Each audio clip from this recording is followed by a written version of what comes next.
Guys, we're going to give that a try again. Not sure how many more things can interrupt our broadcast. But we've got breaking news and we're going to get it to you one way or the other. Okay. Somebody give me a thumbs up on Periscope if you can hear me. Do we have audio now? Yeah? Somebody? Yep. We're good. All right, very good. All right, so here's the deal, my friends. We've got live breaking news. I know I sent out a Facebook message to a lot of our friends and followers. Surprise contact today with Shawna Cox, who was a passenger in LaVoy Finicum's truck and an eyewitness to what really went down there when he was shot and killed by Oregon State Police and the FBI. And so I've gotten permission from her, and she's asked me to get the message out. I told her I would be happy to get the message out and share her side of what she saw and her firsthand eyewitness account. Let me frame this a little bit for you so you know what you're going to be seeing. I had traveled with Kimball up to the refuge the day before the shooting. And we had gone up there because we wanted to see for ourselves what was going on. The media accounts were conflicting. I had actually talked to Ammon and Ryan Bundy, and I was very sympathetic as a free capitalist, as a liberty-minded person, with their goals and with what they were trying to accomplish. I was not sold on their technique or their strategy, but I considered them friends. I've done a couple broadcasts, and I said, we've got to be careful we don't criticize those who are advocating for the same cause that we believe in. And so before I was critical, I wanted to see for myself. And so they had invited me to come up there and interview them and talk with them, and I accepted that invitation. I saw that there were other media outlets up there. Matter of fact, when we got there, there were media from the New York Times, local media, and this kind of thing. And so my goal was to go up there, and the very first person we met was LaVoy Finicum. A very nice man. We spent a lot of time talking with LaVoy during the day, talking about his objectives and why he was involved and the price he was willing to pay. The media is making a great big story out of this idea that he said he was willing to die for the cause of liberty. I can tell you quite clearly from my conversations with him throughout the day before his death, he was not on any kind of suicide mission. He was a man of principle who believed that the United States of America, the course of this country, and the cause of liberty and the freedom of all people, of all races and all cultures here in this United States needed to be protected by citizens who made it very clear that they wanted to see this country abide by the Constitution and its principles. So, as I said going up to that, I thought, you can disagree with these people, but you have to, if you're a patriot, respect their cause. And so I went up there in respecting their cause, but I wanted to hear firsthand from them. Kimball and I were treated very well by them, and we were able to then be introduced to Shawna. Shawna was doing media work. Shawna was doing their outreach, their social media, and this kind of thing. I spent a large chunk of the day talking with Shawna, telling her story about why she was there, her relationship with the people that were there. We saw many, many people from all over the country, and the story was so different than what we were seeing presented on the media. And I know some of you have heard me talk about this before in Periscopes over the last few days, but a lot of you are brand new. And I will just tell you, there was an atmosphere of friendliness, of fellowship, of welcomeness. There were people there who disagreed with the protest, who were walking around the refuge just wanting to see what the protest was doing to the refuge. There were people from the community. There were people from out of state that were just traveling through. There were people who were occupiers, who were committed to the cause. There were militia. There were lots of weapons. Yet it was a very safe feeling. It was a very friendly feeling. It's a very responsible group of people. There were a few exceptions. I will say I did come across a few people that didn't seem to fit in the main, but some of the people that were there were salt of the earth people. Some of the people worked in the government who also wanted to see the success of the cause that these men had started.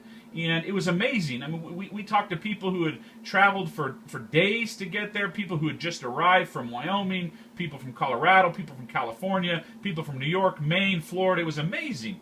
And we also had some time to interview with Ryan Bundy, who gave us a full presentation, which I periscoped, on their views and their philosophies. And you have to admit, I mean, for an Occupy movement, right, for a political protest, I mean, there was no anger in terms of hostility. If there was anger, it was principled, righteous anger over a cause that was deeply held and conviction that was deeply held.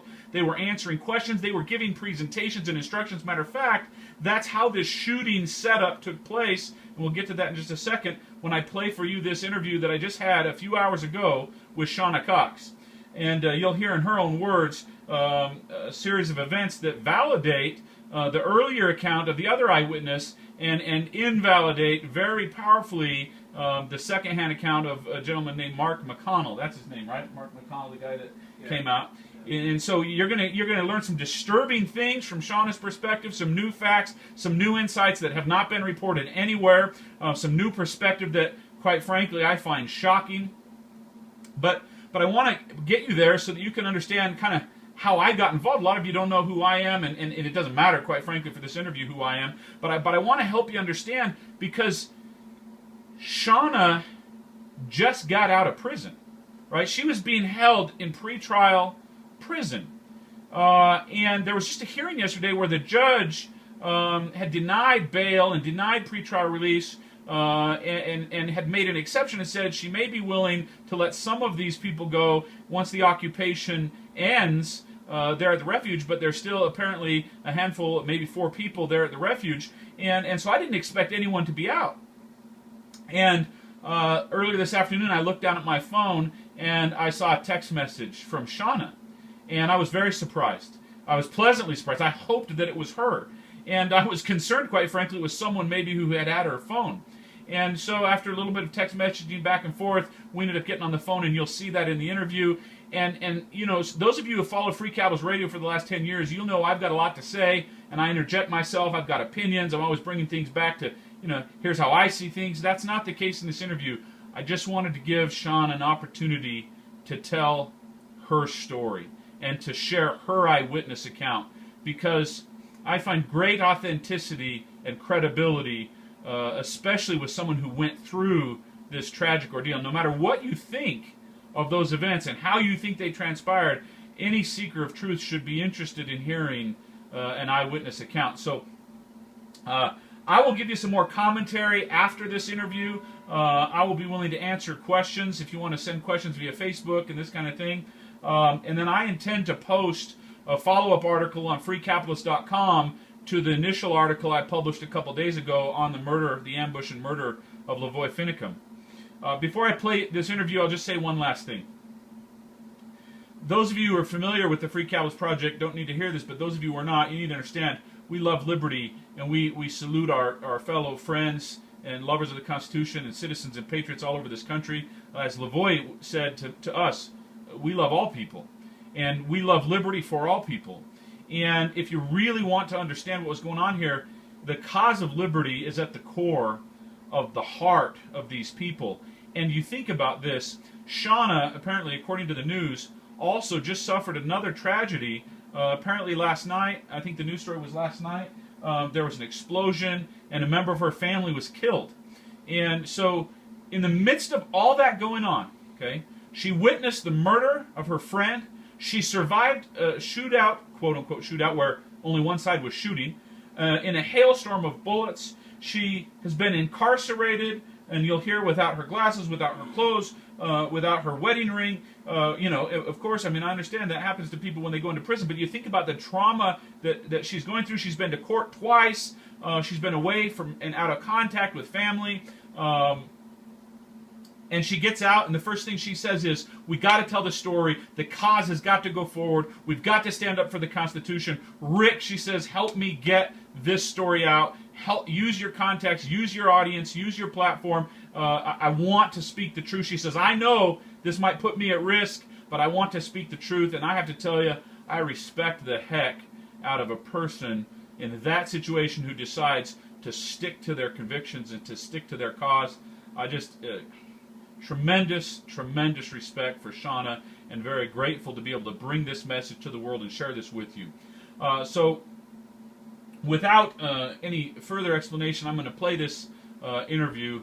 I'm going to show you the video. I videotaped and audio recorded the interview, and then I'm going to put a picture of Shawna over the phone so that I don't give out her phone number to a worldwide audience. So you'll see that is what I'm doing here just momentarily.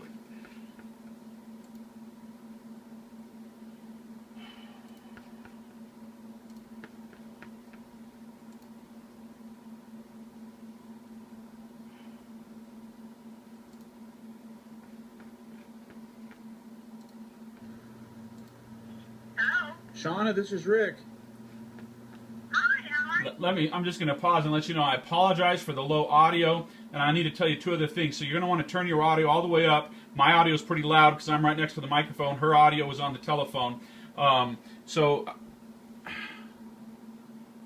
Periscope looks like it's stuck on my... Oh, I see what's going on there. Apologize for that. I'm not an expert video switcher here.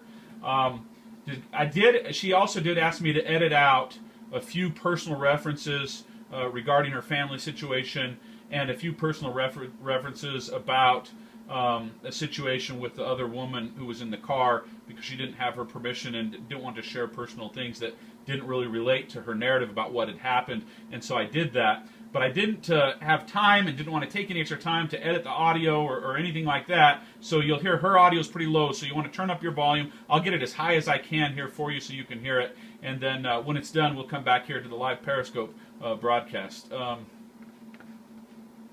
Here's the interview. I saw I missed your call. No, I was trying to check you back. Oh my gosh, I can't tell you how good it is to just know you're out. Yeah, well, tell you, I just know it's good to be out. Oh my, I thought I don't think that's a very good place. I think you're going to die and go to hell. I didn't think they were going to let anybody out. It's so hard to get accurate information. Are you okay? Yes, I am. We just had, it is hard to get the accurate information, and people need to know the truth. And I hope I can stay out long enough to get the truth to people. Yeah. They need to know what really happened. Yeah. I've been publishing online. I had there's a lot of people trying to help and a lot of people getting information out. I had about 4,000 people within 24 hours start following me on Periscope. People I don't know or anything, just because everybody's trying to find out what's really happened. Okay, well, I can update you as fast as I can for a minute. Have you seen the video that they released? I did, but here's the problem. They're not telling the truth as you're watching it. Because what happened was that I was going to go home. And then one of my friends, who was supposed to go do the video, couldn't go. And I couldn't leave the little girl, and I went to take pictures of them. That's why I went. Right. So we were set up. They had an ambush set up for us.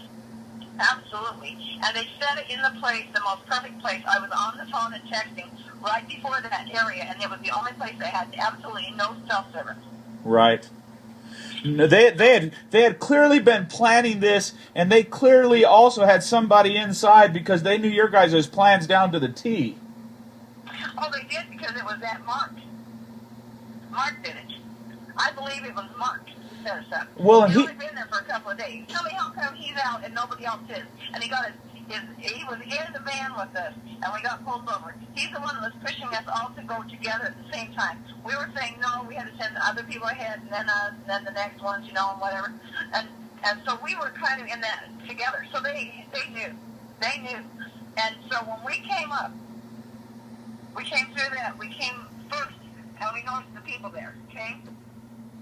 And I was in the back with Victoria and Ryan Bundy. Right. And Ryan Payne was in the front, and LaVoy was driving in that one.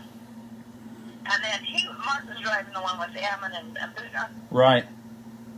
And so as we came through that, we noticed the vehicles. And they said, wow, did you see all those vehicles? And I could see them out the side corner, because I'm in the back seat and we got the camera show on, so I can't see a whole bunch. But I saw the vehicles. Right. And then they could see them gaining up on us, and then we looked back and Jeep was stopping. Because they flipped their lights on, LaVoy says, "Works out. We're going to beat the sheriff." You know, so he's heading out, and Ryan Payne's telling him, "No, dude, you need to slow down." You know, he said, "Slow down. They're gonna, they're gaining on us, and you better just slow down." So finally, he talks LaVoy into slowing down, kind of pulling over. Okay, but did LaVoy LaVoy wasn't convinced that we should stop. When LaVoy said he was going to go meet the sheriff, you mean the sheriff of Grant County, or is that what at that meeting? Okay. Grant County, that was the meeting. Okay. Okay. So he reaches out. So Ryan Payne, they pull up kind of behind us, and Ryan Payne rolls down his window, and he puts both his hands out the window, and they shoot at him. And they hit the mirror down. I thought they hit his wrist, okay, because he has that bracelet thing on. And I thought they hit him and jerked his hands back in, and oh my God, because he had his hands out, but he just went. It was not good. Wow. And so then finally, LaVoy's going to take off, and Ryan says, no. And so he jumped out of the car. Well, Victoria says, I'm not getting out. And I'm going, I'm not getting out. They're shooting at us. Why did Ryan jump out if they were shooting at him? Well, I don't know, because I guess he wanted him to, because he said they mean business or something, and that's why I got out. Right. And then they took him immediately and arrested. Took him out, arrested him. Yeah. Wow. And so then, LaVoy says that they said something about let the women out, and that's why he's stalling. He says, you guys can get out if you want to. Well, couldn't really. The door was locked. But I could have made him, except for Victoria said, I'm not getting out, and I'm not about to leave her.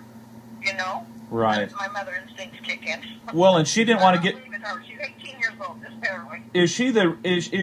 She's not wanting to get out because she was afraid? Oh yeah. And so she said, I'm not getting out. So we did. He said, and so he just said he didn't get it. So we slid down to the floor. I said, how far do you think you can make it, LaVoy, without them shooting out your tires? And he was yelling at them at that time, too, by the way. He was yelling at us, we're going to see the sheriff, we're going to see the sheriff. And so when we got down there, and we were down low, then they're yelling, video this, boy, turn my video cam on. And that's when we start, all I know is he gets to the roadblock, and he tries to go around it. I remember we're hunkering down. Do you know he was trying to go around it? See, one of the things I noticed is that he stepped on the brakes. So he must have been going pretty fast, but I couldn't tell if he was trying to stop and just couldn't stop in time, or if he was actually trying to go around it. Well, he did hit the brakes. That's true. He did hit the brakes, because I remember we kind of slid through that snow, and he had to stop. So he came to stop in the snowbank, because he was trying to get around him. And I guess he was going around. I'm sure he was. Anyway, so I don't know. I don't really know. I just know he was swerving around that side, and then we hit the brakes, and we slid right up into the ice. Right. And there was slush flying everywhere. And then the bullets started flying, and he screamed out the window. Okay. Now, when you say the bullets started flying, you're talking. Shoot me. Go ahead and shoot me. Okay, we're going to see the sheriff. And he goes, go ahead and shoot me. And then he jumps out of the car, and he's got both his hands up. And then we can hear all the shots are going off, and they're shooting, not just him, they're shooting our windows out. They're shooting everything. We can't get out of the vehicle. They're bullets, everything's whizzing, okay? We can't get out. There are lasers all over us. Ryan gets hit in the shoulder. We have lasers all over on the mirrors, on the glass, on our knees, and we are just cowering down as low as we can get, and I got her head shoved down as low as I can, and Ryan's down to the floor, and we're trying to keep down as low as we can. And the bullets don't quit, they just keep going. And they're both screaming, they killed LaVoy, they watched him get shot, okay? And then you'll hear us, we're just screaming, stop, and she's yelling, I'm an EMT, I can help him, She's screaming, stop, and she's trying to get over to the window, but the bullets keep coming. I'm right by the passenger door, and the glass is up, and they keep hitting that window. And we are praying, her and I are just praying out loud, okay? And as hard as we can, and the bullets are bouncing off this window. They didn't break that window. They were breaking all the other windows. Were They they? didn't break that window. That's weird. And they're shooting in gas, bomb things. So they're gassing us. And so I had that down jacket on, and her and I had our nose in the jacket, in my jacket, and I'm just trying to keep her down, Yeah. And then finally, because they weren't letting up, that's when I started screaming to stop. So then they finally must have heard her because they stopped. And we'd been there for, 5-10 minutes, And still, after he was already dead. And they were still shooting. They planned to kill us all. There's evidence. So finally they said, and then they get on the bullhorn and sent the male out, which was Ryan. And he got out, and of course they got him, made him walk backwards and took him. And then she gets out. And then they came, and then I had to leave the camera and my phone because I had to get my hands up and climb out. And they put us on the ground and put handcuffs on us. And then they continued to shoot the truck. They said, is there anybody else in the truck? As we're walking away from them, I said, no, there's nobody in there. I said, absolutely nobody is still in the truck. Okay, we get away from it, and they just open fire and keep blowing holes in it. And they broke the window where I was sitting. Weird. Yeah, and it was evident that they had every intention of killing us. They don't want us to live. Wow. It was crazy.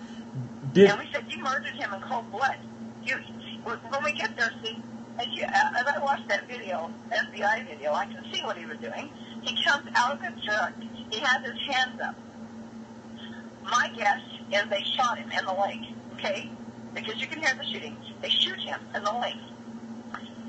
Or I don't even know how many times they shot him, but I know I'm almost positive he had bulletproof vest on, okay? And the big one, but he's stumbling through the snow, and they shoot him, and he turns back like he's coming back to the truck. Yeah. And the one that finishes him off is a long rifle over to the side, the sniper. He's not 50 feet from him. Yeah. And blows him away. And then so he falls backwards into the snow. He does not have a gun in his hand. He is dead. When he gets out, his left hand is still laid out. His right hand is halfway to his chest, and he, like it was up. But he has no weapon in his hand. He never unholstered his gun. He knew, he just kept saying, then go ahead and shoot me, And they did. They just lambasted him. And even after he was dead, they shot him. It was a nightmare. And I said to the girl, to Victoria, and we said, you guys murdered him. You murdered him in cold blood. You're a bunch of murderers, killers, Do you believe? Why did you do that? I didn't do it. Yeah, sure you didn't. We could see all the guys standing behind the tree. Some of them had those little binocular things on their hats, Yeah. They were a bunch of snipers. They were just killers. It was unreal. And so then she said, I said to her, you just witnessed something you'll never forget for the rest of your life. And whoever gets out there, so if you get out of this, you are to tell everybody you see. She said, I will. I said, tell them the truth. Tell them what really happened. Are you sure? I mean, do you know? When the FBI said that there was a gun, they said there was a gun in LaVoy's inside coat pocket. Do you know if that's true or not? He did not have a gun. I saw him laying on the ground. He never reached for his inside pocket, nothing. He had a pistol strapped to his hip. Why in the hell would he reach inside for a gun? You mean when they shot him, he had that pistol that he normally carries? Because I heard. Yeah, it was on his hip. He wasn't wearing anyway. He did not have a gun. He never had one in his hand. Huh. Yeah, right. Why would he unholster one if they're shooting at him? People have said. If he was going to shoot him, why didn't he get the gun out before he got out? Right. That's what I wondered. Right. I'm not. I'm not. See them all. There's bunches of them up there, all behind the trees there. Snipers. Did he say anything to you before he got out? Did he say anything to you girls before he jumped out? No. He was yelling at them. And what was he yelling? Okay, he said, then just shoot me, shoot me, shoot me. That's all he said. Because he... And they did. He was yelling at him. And he had his hands up and he was yelling at him. It sounds...